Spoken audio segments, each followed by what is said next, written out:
Bismillahirrahmanirrahim. Assalamualaikum warahmatullahi wabarakatuh. Waalaikumsalam warahmatullahi wabarakatuh. Selamat pagi anak-anak semua.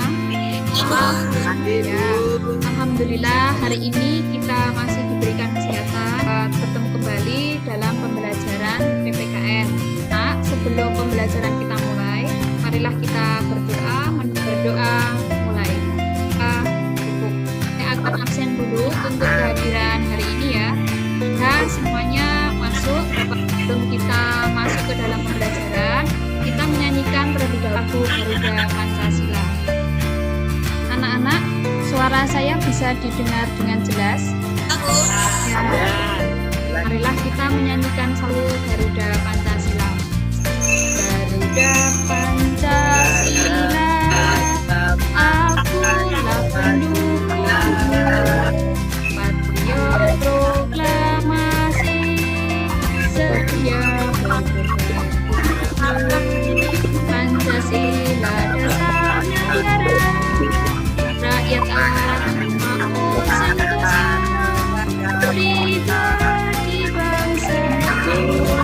Ayo maju, maju, ayo maju, maju, ayo maju, maju. Saya selalu memberikan motivasi bagi kalian bahwa meskipun pembelajaran dengan cara PJJ, tapi tidak menyurutkan semangat kalian untuk terus belajar. Minggu kemarin kita itu sudah membahas peraturan perundang-undangan. Nah, sekarang kita akan membahas proses penyusunan peraturan perundang-undangan. Sudah siap anak-anak? Hari ini yaitu terkait dengan proses penyusunan peraturan perundang-undangan. Suara saya bisa didengar anak-anak? Nah, oke. Kompetensi inti yang harus dikuasai yaitu kemampuan spiritual, sosial, pengetahuan, dan keterampilan. Si dasar yang kita pelajari hari ini adalah memahami tata urutan peraturan perundang-undangan dalam sistem hukum nasional Indonesia. Tujuan pembelajaran hari ini kalian dapat menganalisis landasan pembentukan peraturan perundang-undangan. Yang kedua, dapat menganalisis proses penyusunan peraturan perundang-undangan. Kemudian depan kalian ini ada gambarnya anak-anak. Nah, kira gambar apa yang ada di depan kalian ini? Situasi sidang. Situasi sidang, ya. Peraturan perundang-undangan itu menggambarkan bagaimana situasi proses penyusunan peraturan perundang. Ingatkah kalian tentang hierarki peraturan perundang-undangan? Perundang-undangan pemerintah, peraturan. Ya, terima kasih. Betul sekali. Mulai dari Undang-Undang Dasar 45, TAP MPR, Undang-Undang atau Perpu, peraturan pemerintah, peraturan presiden, perda provinsi, dan perda kabupaten. Dan sudah gambar apa ini anak-anak? Dan rumah. Nah, kalau mau membuat rumah itu harus bangun fondasi dulu tidak? Ya.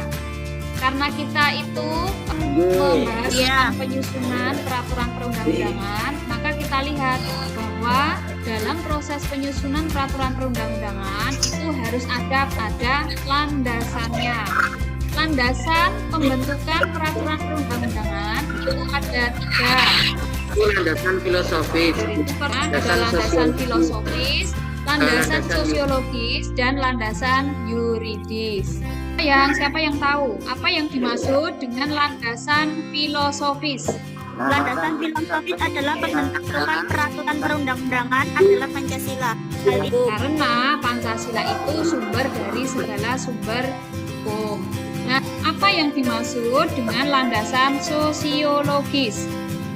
Bahwa peraturan perundang-undangan dibuat atas kesadaran mereka membutuhkan peraturan perundang-undangan. Apa yang dimaksud dengan landasan yuridis? Siapa? Landasan yuridis atau konstitusional merupakan dasar hukum secara formil dalam anak proses penyusunan peraturan perundang-undangan. Yang pertama, Undang-Undang Negara Republik Indonesia tahun 1945. Itu ada ketetapan MPR. Ketetapan MPR adalah putusan majelis yang memiliki kekuatan hukum mengikat baik itu ke dalam maupun keluar. Yang ketiga adalah undang-undang atau Perpu. Dibentuk oleh siapa? DPR dan Presiden.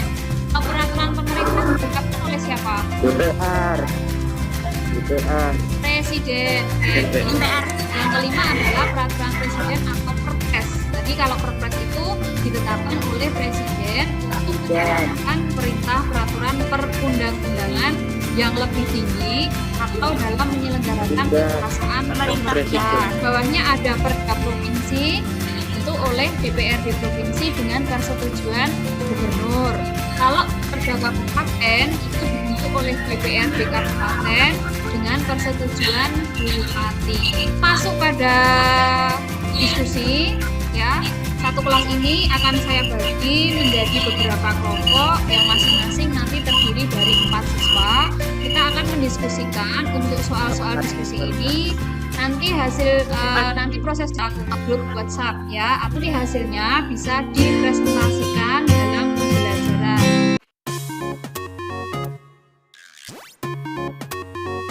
Nah, adapun untuk soal diskusinya, Undang-Undang Dasar Negara Republik Indonesia merupakan hukum dasar dalam peraturan perundang-undangan. Bagaimana tata cara perubahan terhadap Undang-Undang Dasar? Yang kedua, apa akibatnya jika masyarakat tidak mau atau tidak peduli terhadap pembentukan peraturan perundang-undangan? Nah, diskusikan dengan kelompok kalian masing-masing, ya.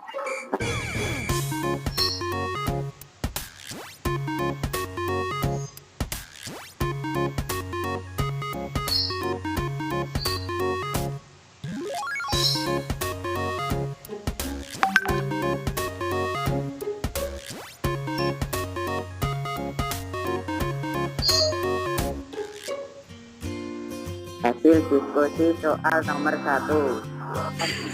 Dasar 1945 terdapat pada pasal 37 terdapat itu usul perubahan pasal-pasal diajukan oleh sekurang-kurangnya 1/3 anggota MPR dan disampaikan secara tertulis yang memuat bagian yang diusulkan untuk diubah beserta alasannya. MPR untuk mengubah pasal dihadiri sekurang-kurangnya 2/3 anggota MPR. Ya, atau tidak peduli terhadap pembentukan peraturan perundang-undangan. Hasil diskusi nomor 2. Akibat jika masyarakat tidak mau atau tidak peduli terhadap pembentukan peraturan perundang-undangan, yaitu maka kebijakan yang diambil oleh pemerintah dikhawatirkan akan merugikan kepentingan umum. Masyarakat harus andil dalam penyusun peraturan perundang-undangan. Ini betul sekali apa yang sudah disampaikan oleh teman kalian tadi sih sudah tepat dan jawabannya sudah bagus. Kesimpulan untuk pembelajaran hari ini. Negara Indonesia memiliki berbagai macam peraturan perundang-undangan. Ada 7 jenis peraturan perundang-undangan yang ada 7 jenis tadi ya. Kemudian dalam pembentukan peraturan perundang-undangan harus berlandaskan pada landasan filosofis, sosiologis, dan yuridis. Ini apa yang sudah kalian diskusikan dan disimpulkan sudah bagus. Untuk pembelajaran di rumah, juga nanti langsung klik di linknya, link bit.ly soal pertemuan 2. Nah, untuk pembelajaran hari ini saya rasa cukup. Yang jelas yang pertama, semoga pembelajaran hari ini dapat bermanfaat untuk kita semua. Yang kedua, kalian jangan lupa selalu rajin belajar. Nah, dan kepercayaan kita masing-masing. Berdoa mulai. Saya akhiri. Assalamualaikum warahmatullahi wabarakatuh. Waalaikumsalam warahmatullahi wabarakatuh.